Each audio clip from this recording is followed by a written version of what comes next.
Hello, everyone, and welcome back to the Heart of Chelmsford. I'm delighted to introduce today's guest, who is Romany Whurr, a dedicated member of the community engagement team at Kids Inspire. Kids Inspire is a vital charity based in Essex that supports children and young people with their emotional well-being, mental health, and life skills. Romany currently works with an innovative group programme called The Voice, which provides a safe space for 12 to 18-year-olds to meet, learn life skills, and share and grow together. Romany, thank you so much for coming on today. Hiya, nice to be here. Thank you. So let's just begin with hearing about your personal journey into this work. So can you just tell us a little bit more about how you became involved with Kids Inspire and specifically the community engagement and the youth groups like The Voice? Yeah, definitely. So I've worked with children since I was about 17. I started at a nursery doing an apprenticeship, and I kind of knew that I wanted to help kids and sort of, work with kids from a very young age. When I was about 22, so yeah, 2022, 2023, I moved to Essex and, whole new life change, find a job, things like that. Yeah, And I read about Kids Inspire and I just loved the work that they did. And I was like, I want to work here. This sounds like a great place. yeah, And they were actually doing part of the Jack Petchey program, which yeah. is another charity that gets young people into the voluntary sector and into work working with young people. So I joined on that on a year's internship as community liaison worker. And then after the internship, I was then brought on full time, which is fantastic and really exciting. I've been there for 3 years now with Kids Inspire, and I've been promoted to community engagement officer, which is the team that Congratulations. I'm in now. Thank you. It's very exciting. I love it. I love working there. And the work that we do is just amazing, supporting Yeah, children and their families who wouldn't be able to afford the support usually. So it's really lovely. And it touches me personally as well because I was a low income child. And if yeah, I had the support as a child, I would have just I would have loved it and it would have been really helpful as well. And yeah, so the voice was already established by the community engagement team when yeah. I got there, but it was very different from how it looks today. It was very much more of a kids would kind of just come in and just chat, and it wasn't super structured. Yeah. So as I've gone in and actually through the training that I got through Jack Petchey, we've sort of turned it into more of like a life skills group. They go out more and it's more youth group kind of based now. It's still very much relates around mental health and we have open chats and it's a safe space, but Yeah. it also has that bit of structure to sort of teach them skills that they'll need when they go into grown up world and things like that. So yeah, that's a little bit about my journey and how we are where we are today. Amazing. So obviously the voice is quite a big part of what you're doing and what you're achieving. So obviously it's described as a group for young people between the age of 12 and 18 where they learn life skills and build confidence. Can you walk us through a typical session with the voice and what you do with the children? Yeah, so we have two types of sessions. There's the ones that we host at Kids Inspire every Wednesday. And that would look like the young people would come in and we'll just do a bit of a checkup with them, asking them what they've been up to the last few weeks, if they have anything they'd like to discuss with the others. Maybe they've got a exam coming up they're really nervous about, or maybe they've just done an exam and they're really happy about it and they're feeling really proud. So we sort of celebrate achievements, but we also talk about our struggles and we help each other through that and give advice and things like that. So yeah, we have a bit of a catch up. And then we'll do some sort of game or activity. So we've done a board game on budgeting and we've looked at like careers and different things like that. Or we'll just do really simple board games like Dobble, or we have a game called Get to Know You Jenga. So it's got like get to know you questions on it and it just gets the kids talking, which is really Yeah. nice and fun. And then we spend the last like 20 minutes of a session giving them the chance to plan their next session. So giving them a bit of responsibility over the group and what they want to do for sessions coming up. So that's like a typical normal session. We also get dominoes, which is always a good incentive for the kids, which they absolutely love. Um, yeah, Yeah, they I love bet that they do. bit. And then we do sessions where we go out and about. So this is more boosting their confidence. Because a lot Yeah. of the young people that come to the voice, they're very socially isolated. They don't have much self-confidence. So we like to take them out and about so they get that experience of like real world experiences and things like that.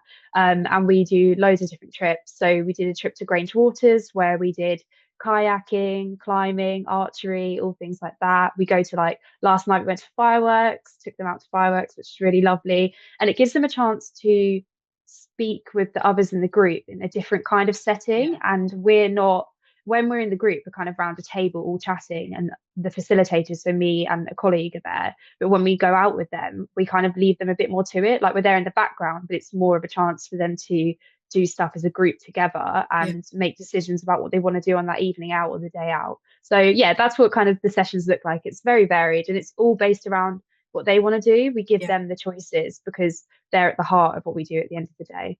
Yeah, no, definitely. It's good to have that variation as well because it keeps them engaged, I suppose. It's not just a case of coming to the same space and doing the same things. It's nice that they can get out and about and do things as well.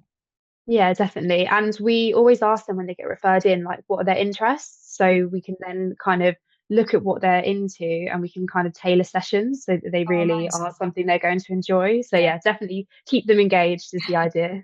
that's always the way, isn't it? Yeah, yeah. So obviously one of the most powerful aspects of this work is the stories behind it. What kind of outcomes have you seen from the voice and how young people have grown and or changed or even benefited through coming to this youth group? Yeah, so one way of referring in is we have external referrals. So that could be anyone referring to the voice, but we also have it as a step down service. So one young person actually had years of therapy with us after they were in a really bad accident. And they lost all their confidence. They spent a lot of their childhood in hospital. They stopped going to school, and they were just really socially isolated. And when they came to the voice, they were about 14. And as I said, they weren't going to school. Mum and dad were really concerned because they were just spending all day, every day in their bedroom on their phone. And coming to the voice was a really big step out of their comfort zone. And the first maybe 3 or 4 sessions, they came in with their hood up, their head down, they didn't speak, anything like that. Yeah. And that's what we expect. It's very daunting for a young person to come Mm. into an established group. But our young people that we have there, they're so welcoming, and they actually were able to share stories of their struggles that they've had. And I Yeah. think because of that, eventually she started coming in realizing, actually, I'm not alone. Other people have this similar to experience to me, and they've been through things as well, like that I've been through. And we just saw over the sessions and over her speaking to other young people who've been through this kind of thing, her confidence just grew and grew and grew. And eventually she was welcoming new members. She was giving them, like, telling them what the voice is and giving them tips and things like that. And it was just lovely to see this change from who she was. And about halfway through our sessions, so she'd been with us about 3 years, so about a year and a bit in, we actually got an email from her mum saying that she now comes down in the evenings and she sits with them and she socializes and she goes and sees her sibling, and that she was actually looking to go back to school, which was a Oh, wow, huge that's step. amazing. Yeah, it's just absolutely lovely to hear. And mum said she thinks that is because of the voice and because Yeah. of because she's been so isolated for so long, and Mm. now she's been with young people in the same kind of situation to know she's not alone. She Yeah. now felt confident to go back to school. And that was about a year ago. And she's now, I think she's about to turn 17.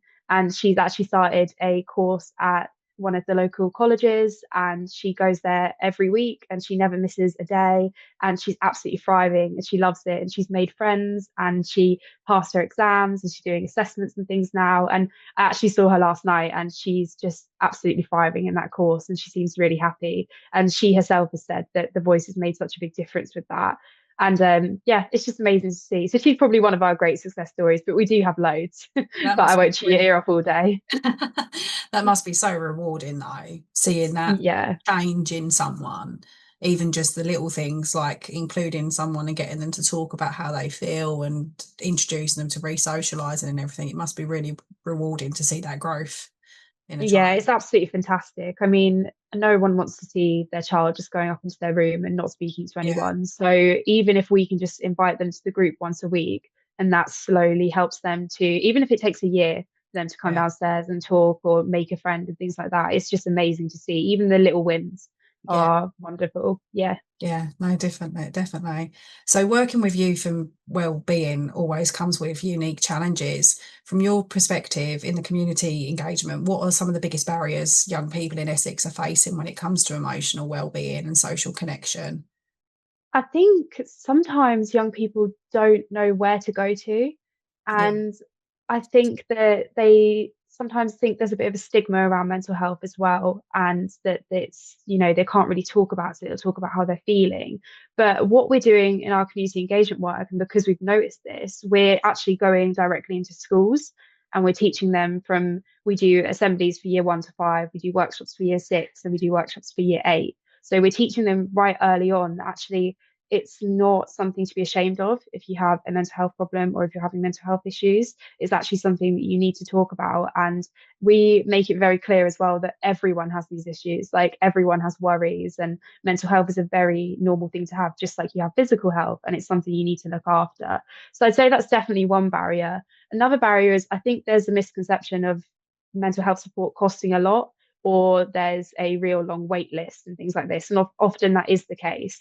But that's why somewhere like Kids Inspire is so important, because we can offer that free therapeutic support for those who can't afford it. So I would say a big barrier for accessing it is the cost and the wait list.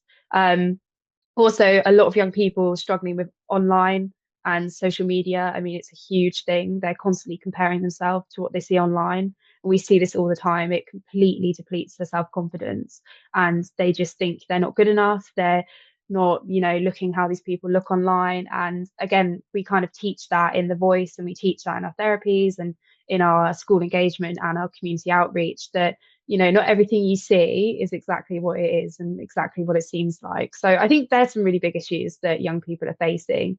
But I do think that there is a lot more talk about mental health now. Yeah, And agree, we there do, is. yeah, we hear about it a lot more in schools, which is really lovely. And yeah, so hopefully that's the way it's going to go forward. But there obviously is still work to do. Yeah, of course, Yeah, it's never ending, is it? So no, obviously you exactly, spoke unfortunately. about the different things you provide in schools. Do you provide things for parents and other partners and bits and pieces, or is it just mainly focused on the young people? No, so actually, our therapy and our therapeutic support is for the children and their families. Yeah. So the therapeutic support is a referral process. So young people can be referred in by parents, by GPs, by other professionals like their teachers.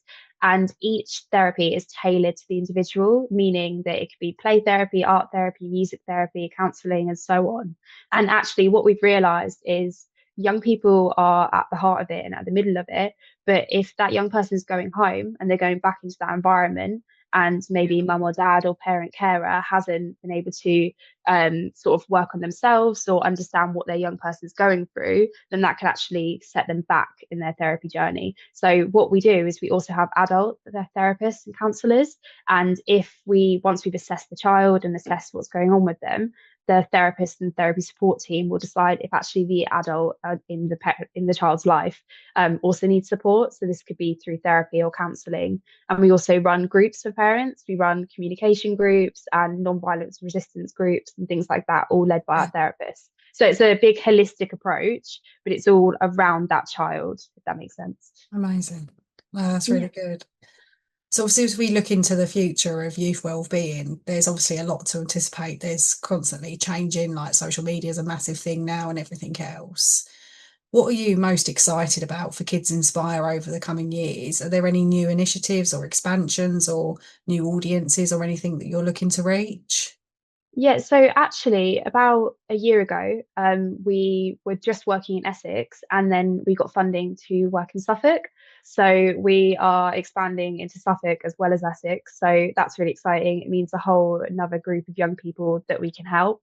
And with that, we're also hoping that we can replicate the voice in Suffolk as well, so we can reach another group of young people that need that support. We speaking of social media as well, we actually have a film coming out, like a Wow. short film that our comms team have made, and they are so proud of it.